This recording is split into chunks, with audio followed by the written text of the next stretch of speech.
Alright, uuwi na tayo. Ito lang huli natin. Yan. O, yan lang ang huli natin. Mga 1.5 kilo yung dalawa na yan. Yan. Huli nga ng huli natin. Yan. Itong gamit na pain natin. O. Ito una natin ginamit kaninang umaga.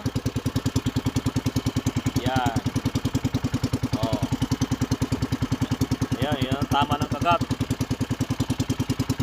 Dami natin pahigit kaso puro alpas. Oh. Yan, tapos nung tanghali na palit tayo ng pain. Ito naman yung pinalit natin pain, 80 grams. Yan, may tama din, oh. Oh, yan, oh.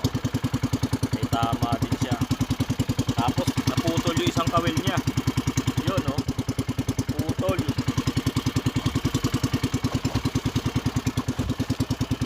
Alright, pauwi na tayo. May pambawi naman tayong gasolina. Yun, huli natin. Pangbawing gasolina.